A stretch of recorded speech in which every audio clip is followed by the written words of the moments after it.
무당 집안도 아니고 신기도 없는데 평생 귀신을 보고 살았다. 이번에 들려줄 이야기는 우리 외할머니께 들은 이야기야. 미리 소개를 하자면 우리 외갓집은 남들은 듣도 보도 못한 남해의 외딴 섬이야. 그렇다고 막 앞마당에서 공차면 바다에 빠지고 그런 곳은 아닌데 지명을 이야기하면 10명 중에 1명도 모른다는 거지. 휴양지로 소문난 곳도 아니고 그렇다고 자원이 풍부한 곳도 아니야. 인구수는 많으나 살기가 척박해서 지금은 노인들만 남은 그런 섬이라고 알아두면 편해. 내가 고등학생 땐가 여름방학을 맞아서 외가에 놀러갔다 들은 이야기지. 요즘엔 날씨가 꽃먹고 돌았는지 여름이어도 태풍이 별로 없잖아. 그런데 옛날에는 의뢰 여름이면 태풍이 서너 차례 왔다 가고 그런 게 보통이었다고. 내가 외가에 들어가고 며칠 있다가 엄청 큰 슈퍼 태풍이 온다고.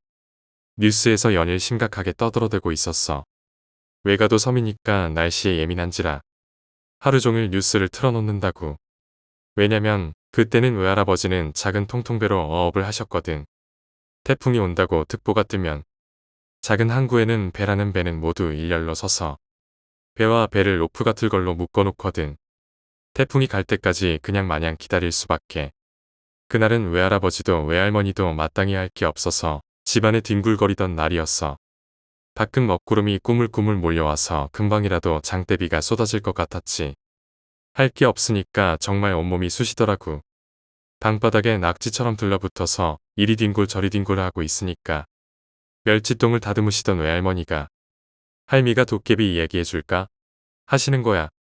그 말을 듣는 순간 나는 아주 그냥 구미가 쫄깃했어. 우리 외할머니는 원체 말수가 없는 분이신데 한번 이야기 보따리를 풀었다 하면 정말 흥미진진한 이야기만 골라 해주시거든.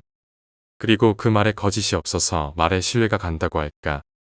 나는 완전 흥미로워서 두 손을 공손히 모으고 빨리 해달라고 재촉했지.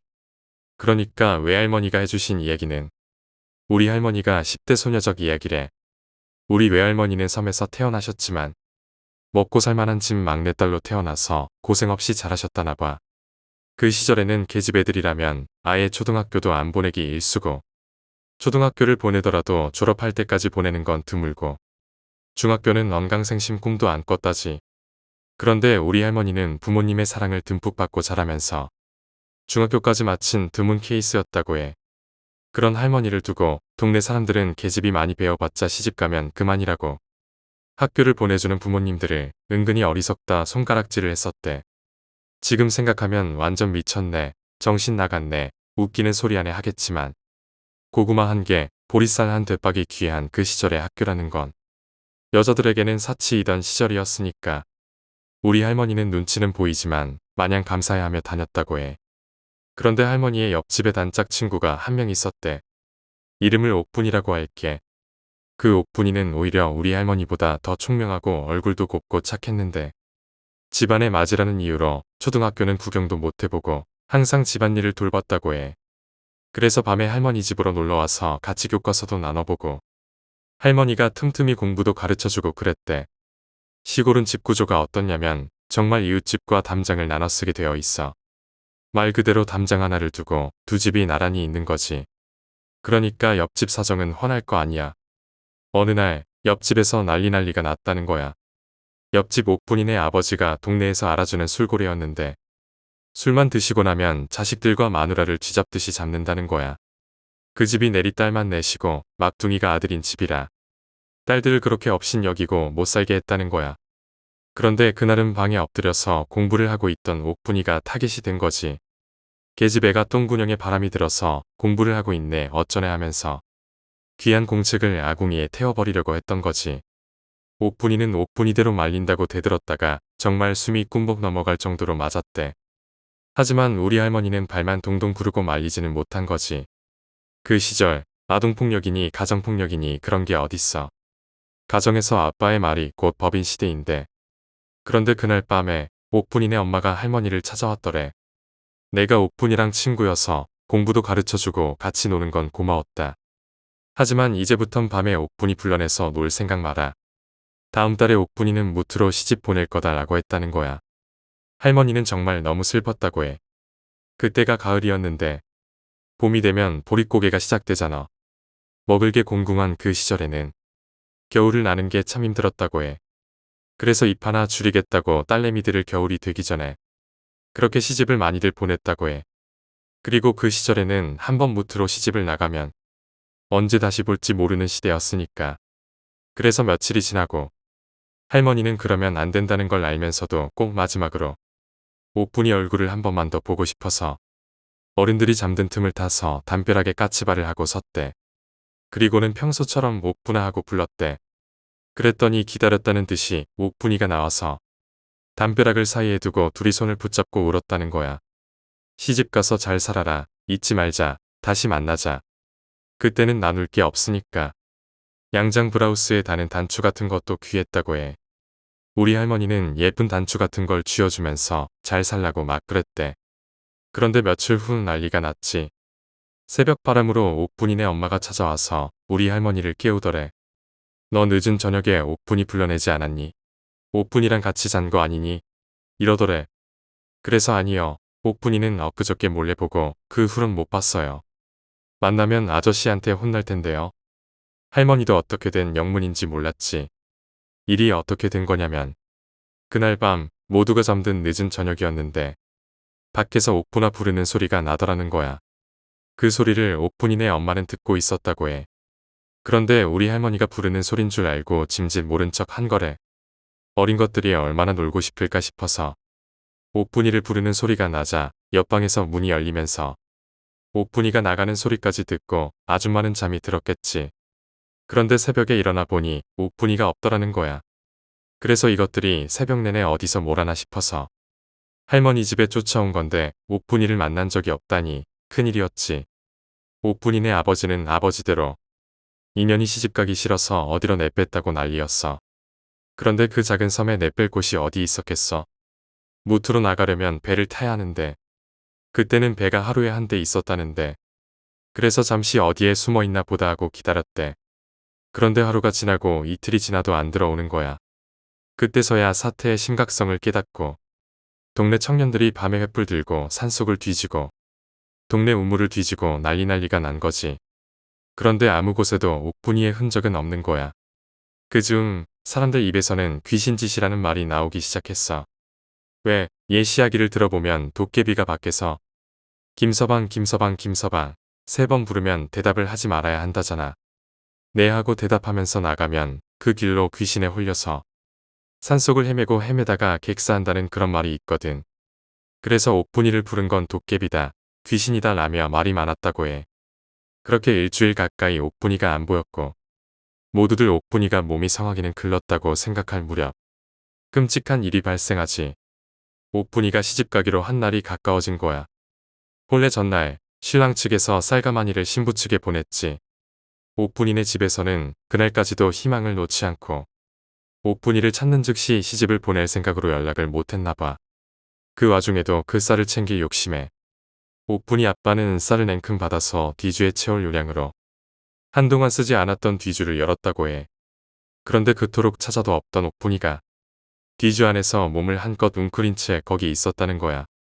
옥분이네 엄마가 비명을 고래고래 지르고 어린 동생들이 악다구니를 쓰고 마당 밖으로 뛰어오길래 우리 할머니랑 할머니의 엄마가 쫓아가서 보니 옥분이가 그 작은 뒤주에 죽어 있더라는. 그런데 옥분이를 꺼내고 보니 맨발로 얼마나 걸었는지 발바닥은 껍질이 다 벗겨진 상태고 옷은 나뭇가지 같은 것에 찢겨서 너덜너덜해지고 머리는 산발에 한눈에 봐도 맨발로 어딘가를 막 쏘다니던 행색이래. 그런데 도대체 그 옥분이가 왜 뒤주에 들어가 있었는지는 아무도 모른 거지. 이야기를 듣던 나는 혹시 그 옥분이 아버지가 딸을 그렇게 한 거 아니냐고 물었거든. 그런데 할머니가 그건 아니라고 해. 딸을 결혼시켜서 얻을 게 더 많은 못된 아버지가 설마 딸을 그렇게 죽였겠냐는 거야. 할머니는 아직까지도 도깨비의 짓으로 생각하시더라고. 얼굴도 예쁘고 마음도 착한 옥분이가 어디 영감탱이 같은 놈한테 팔리듯 결혼 갈 때가 되니 도깨비가 시기해서 홀려서 데려간 거라고. 외할머니는 이야기를 하시다가도 목이 메이시는지 내가 그 전날 옥분이를 그렇게 불러내는 게 아니었다고. 그날도 아마 옥분이는 내가 부르는 줄 알고 신이 나서 뛰쳐나갔다가 그 꼴을 당한 거였을 거라고. 요즘 같은 시대에 똑같은 일이 있었다면 그것이 알고 싶다에 나왔을지도 모르지. 조용조용 할머니가 해주신 이야기를 다 듣고 나니 나는 근원을 알 수 없는 소름이 끼쳤어. 첫째는 사람이 죽었는데 그것을 도깨비의 짓이라고 알 수밖에 없었던 그 당시에 무지가 무서웠고, 둘째는 설사 도깨비의 짓이라 해도 집으로 돌아온 옥분이가 뒤주에 들어가 있던 이유는 무엇이었을지, 그 이유를 생각할수록 소름이 돋았어. 이번 이야기는 퇴근길에 본 어떤 귀신님 이야기야. 이야기하기 앞서 다시 한번 강조하자면 지금껏 내가 직접 본 귀신은 손에 꼽을 정도야. 그것도 술 먹은 상태가 아니라 맨 정신에 본 적은 딱 서너 번 정도. 그런 미스테리한 경험은 살면서 누구나 한 번쯤은 겪어봤을 법한 횟수라고 생각해. 나는 너무나 평범한 사람인지라 내 이야기가 재미가 없을 수도 있고 오히려 진지해서 어이없게 느껴질 수 있음을 미리 알려드리는 바야. 왜 그렇게 강조를 하냐면 나 스스로를 특별한 존재이다, 그런 걸 강조해서 사람들의 호기심을 충족시키고 싶지 않다는 말이야. 살면서 누구나 특별한 경험을 하기 마련인 것 같아. 그런 경험들을 여기저기서 주워 듣고 그냥 들려주는 게 좋아. 내가 사는 곳은 남부지방의 작은 도시야. 이 도시는 제철단지가 있어서 이 정도면 어딘지 다들 알 것 같네. 이 촌향도가 심한 다른 지방과는 다르게 그래도 인구수가 꽤 되는 편이지. 공단으로 출근하는 분들은 2교대 3교대가 많아서 회사 버스를 타고 우르르 내리거나 늦은 밤에도 버스 정류소에서 출근 버스를 기다리는 모습을 종종 목격하곤 해. 나는 완전 깡촌에 자라서 이 지역으로 대학을 온 경우거든. 서울 사는 사람들은 이 도시를 시골이네 하겠지만 시골 태생인 내 입장에선 이곳도 완전 도시 같고 그래. 시골에서 밭 갈고 농사 짓는 것만 보다가 밤에도 출근하는 사람들을 보니 얼마나 신기했겠어. 나는 대학을 졸업하고 작은 회사에 취직을 하게 되었어. 내가 휴학을 밥 먹듯이 했기 때문에 꽤 늦은 나이에 졸업을 했거든. 그래서 취직을 할 수 있을까 걱정이 많았지. 그런데 취직이 되었으니 얼마나 기뻤겠어. 남들한테 자랑하면 그런 회사도 있냐고, 혹시 다단계 아니냐고 할 정도로 듣보잡 회사이긴 했지만 나에겐 그런 게 중요하지 않았어. 내 스스로 뭔가를 이뤘다는 게 좋았거든. 암튼 그래서 나는 심청이처럼 회사에 몸바쳐 열심히 일했지. 그날도 늦게까지 업무를 보다가 버스 시간을 넘겨버렸어. 내 거주지로 가는 버스는 1시간에 한 대꼴로 운행하거든. 그 시간을 놓치면 또 1시간을 기다려야 하는 불편함이 있었지. 그러던 중 같이 남아있던 나이가 지긋한 과장님께서 마침 가는 길이니 차로 태워다 주겠다 하시는 거야. 나야 완전 땡큐라서 굽신굽신 감사하다고 했지. 그래서 차를 얻어 타고 목적지를 향해서 쭉 달리고 있었어. 회사 단지를 빠져나와서 일반 시내를 달리는 도중 버스 정류소마다 작업복을 입은 근로자들이 보이더라고. 그러니까 그때가 한 8시 정도 되었을 것 같아. 솔직히 남의 차 얻어 타고 가면서 째잘째잘 신나게 잡담하기는 좀 그렇잖아. 그것도 나보다 훨씬 어른인 분과 함께라면 말이지. 그냥 창밖을 보면서 경치만 감상하고 있었지. 그렇게 한참 달리다가 신호에 걸려서 차가 잠시 멈춰 서더라고. 아무 생각 없이 다시 창밖을 보고 있었는데 마침 우리가 멈춰선 곳이 버스 정거장 앞이었어. 버스 정거장 앞에는 작업복을 입은 아저씨 한 분이 서서 신문을 편 상태로 읽고 계시더라고. 그런데 말이야, 나는 못 볼 걸 보고 말았지. 내 인생 베스트 오브 베스트 잔혹한 장면 1위에 등극한 신문을 읽고 있는 아저씨. 어깨 위로엔 머리가 치렁치렁한 여자분이 아저씨의 어깨 위에 목마탄 자세로 앉아있는 거야. 나는 처음엔 아저씨가 어깨 위에 인형을 둘렀나 싶었어. 헌데 그건 인형이 아니라 사람이었고, 더 자세히 말하자면 그건 사람보다는 귀신에 가깝더라는 말이지. 왜 귀신이라는 확신이 들었냐면 신문을 넘기는 아저씨의 자세가 전혀 흐트러짐이 없었거든. 그리고 더 결정적인 건 내가 빤히 쳐다보자 그 여자가 아저씨의 어깨를 딛고 벌떡 일어서더라니까. 정말 평지에서 벌떡 일어서는 것처럼 그 공중에서 아저씨의 어깨를 두 발로 딛고 벌떡 일어났어. 내가 탄 그 차가 스타렉스였어. 스타렉스는 일반 승용차보다 차체가 많이 높아.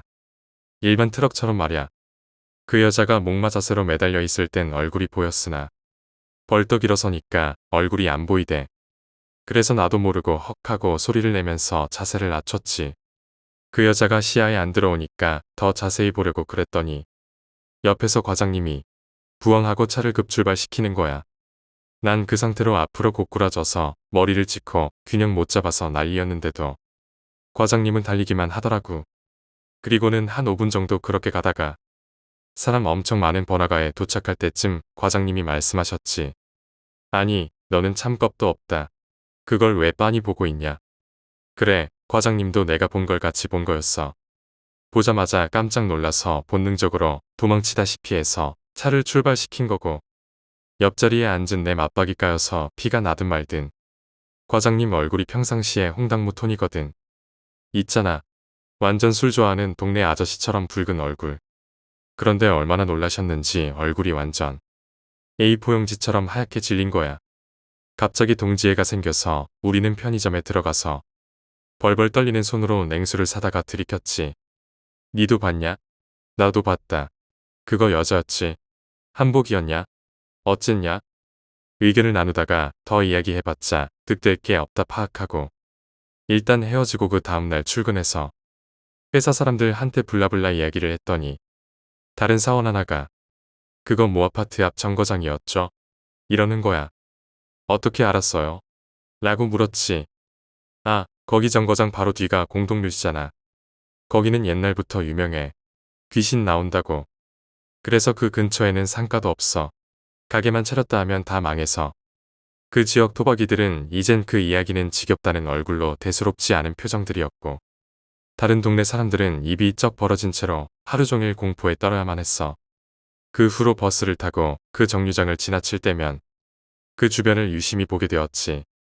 진짜로 희한하게 그 버스 정류장 근처만 아직도 풀밭이더라고. 번화한 상가가 쭉 이어져 보다가 그 정류장 근처만 공터이고 그 정류장을 지나면 다시 상가야. 도시를 개발하면서 예전에 공동묘지인 곳을 다졌다는데 내가 본 귀신은 그 공동묘지 때문이었을까. 과거의 기억에 대한 이야기야. 직접 목격한 귀신 이야기는 아님을 미리 밝혀둘게. 지금껏 지내오면서 느꼈던 공포심이나 기이했던 경험 몇 가지를 에피소드 형식으로 나누어 볼까 해. 첫 번째로는 교통사고에 관한 이야기야. 내가 살던 곳은 첩첩산중 시골 마을이었어. 마당에서 360도 사방을 둘러보면 거리의 차이는 있겠지만 결국엔 사방이 모두 산인 그런 곳이었지. 읍내로 가려면 버스가 다니는 곳까지 한 30분은 걸어야 했고 다시 그곳에서 버스를 타고 40분 정도를 더 가야 읍내가 나올 정도였으니까 정말 깡촌 시골인 게 맞아. 내가 유치원 입학하기도 전에 일이었대. 내 기억으론 내가 초등학교 저학년 때쯤의 일이지 않을까. 막연히 생각하곤 했는데 나중에 사촌 언니가 말하길 내가 유치원 가기도 전이었다고 하더라고. 그러니까 내가 5살쯤의 이야기야. 그래 그날 고모가 집에 놀러 왔었어. 고모가 내 손에 돈을 쥐어주며 오랜만에 깎아나 사 먹으라 하시더라고. 그러면서 언니랑 같이 가서 만난 거 많이 사오라고 궁둥이를 막 토닥토닥 해주셨어. 당연히 나는 신이 났겠지. 왜냐면 우리 동네의 슈퍼는 딱 한 군데. 걸어서 20분 거리에 있는지라 혼자서는 갈 생각도 못 해봤고 어쩌다 가끔 아빠가 선심 쓰듯 보름달빵이나 빵빠레를 사러 가자 할 때 아빠 꽁무니 쫓아 털레털레 따라간 게 전부였으니까. 사촌 언니는 나보다 대여섯 살 많아. 내가 5살쯤이었다면 언니는 못해도 초등 고학년이었겠다. 언니 손 꼭 잡고 가라고 신신당부했지만 언니는 나를 살뜰히 챙기지 않았지. 아직도 기억나. 빨리 안 걸어오면 두고 가겠다고. 저만치 앞으로 지 혼자만 슉슉 걸어간 거. 그런데 정말 그러면 안 되었던 게 슈퍼에 가려면 차가 다니는 대로를 따라 걸어야 하거든. 그 당시에는 시골 차도가 매우 좁은 2차선인지라 보행자를 위한 공간이 확보되지 않은 때였어. 차가 조금만 부엉하고 지나가면 흙먼지 풀풀 날리는 시골길. 지나가는 차는 몇 대 없지만 그렇기 때문에 차들이 속력을 늦추지 않아서 위험하단 말이야. 나는 부지런히 언니를 쫓아서 걸었어.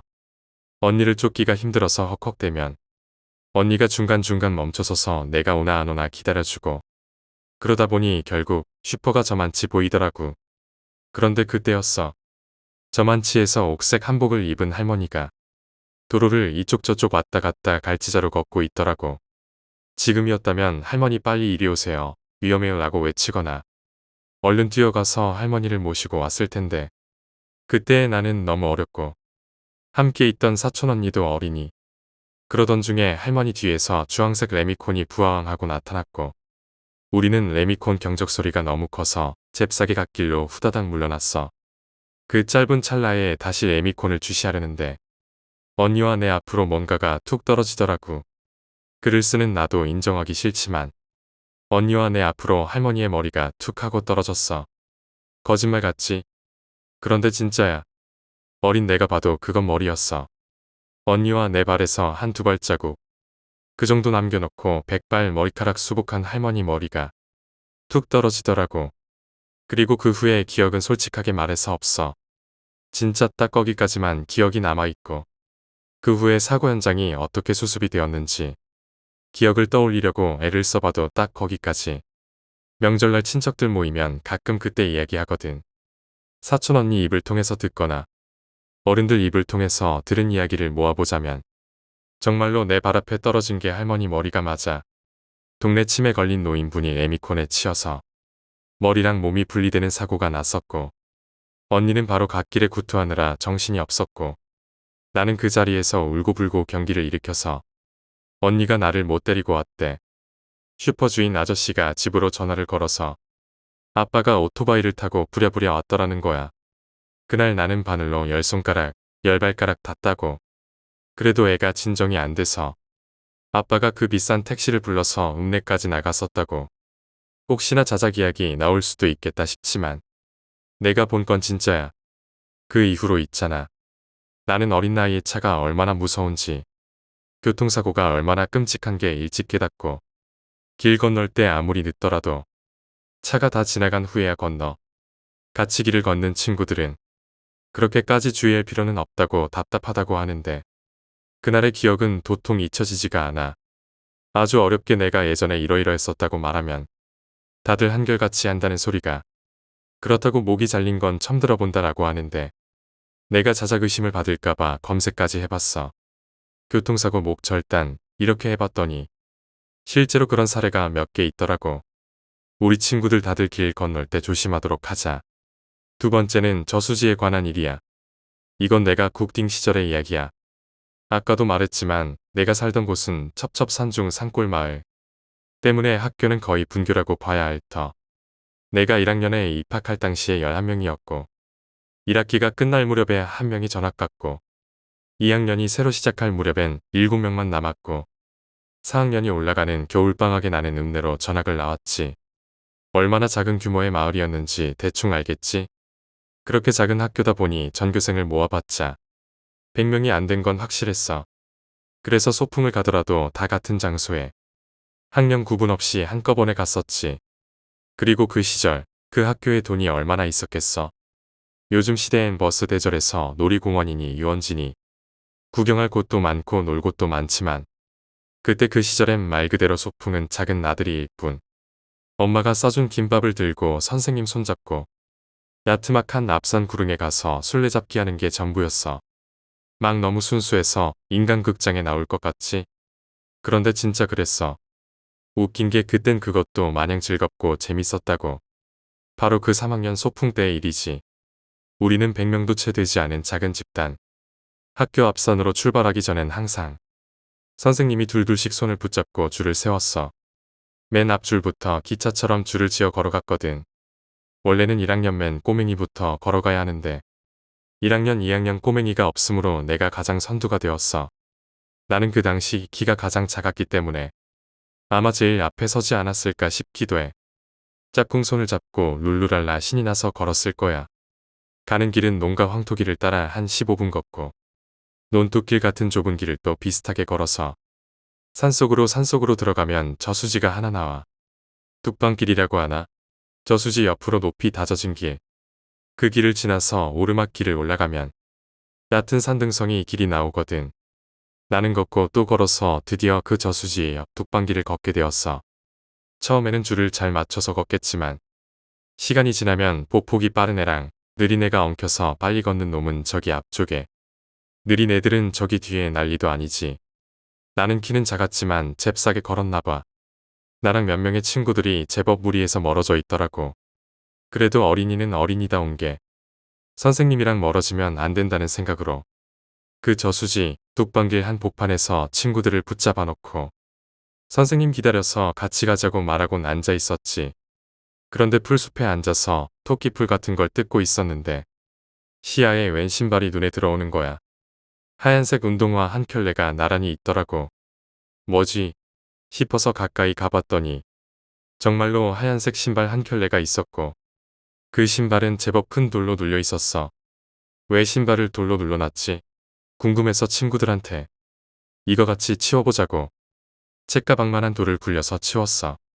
돌을 굴리고 보니 정말 말짱한 신발이었고 그 신발을 집어들어 보니까 신발 밑에 웬 사진이 한 장 있더라고. 그 사진은 일반 스냅 사진 규격이었는데 일반 가정집에서 홀로 찍은 어떤 할머니의 독사진이었어. 그땐 어려서 눈치 없이 아니 왜 신발 밑에 사진이 있나? 도대체 이게 뭘까? 친구들이랑 히덕거리면서 신발 주웠다고 막 니 거 아니라고 내 거라고 그러고 있었는데 금방 뒤따라온 선생님께서 너희들 뭐하냐고 이리 줘보라고 신발이랑 사진을 가져가서 보시더니 제자리에서 팔짝팔짝 뒤시는 거야. 그 당시에 학교 체육 선생님은 거의 남자분이셨거든. 우리 선생님이 체육 선생님 부르고 줄지어 오던 학생들의 줄은 그 자리에서 정지되고 체육 선생님은 급하게 다시 마을 쪽으로 달려가시더라고. 우리는 조금 더 지체하고 있다가 교장 선생님의 인솔아의 산으로 들어가서 재미난 소풍을 보냈어. 그런데 나중에 엄마한테 들은 이야긴데 그 사진 뒤편에 유서가 적혀 있었대. 본인 생년월일이랑 마지막 남긴 말이랑 아마도 그 사진 속의 할머니는 저수지에 몸을 던져서 생을 마감하셨나봐. 그걸 공교롭게 어린 우리가 발견했고 다행인지 불행인지 선생님이 마을 이장님께 신고하고 이장님은 다시 경찰에 신고해서 저수지를 수색해서 실제로 한 분은 건져 올렸다고 했어. 내 마지막 시골 분교에서의 소풍이었기 때문에 그날의 기억은 더욱 또렷하거든.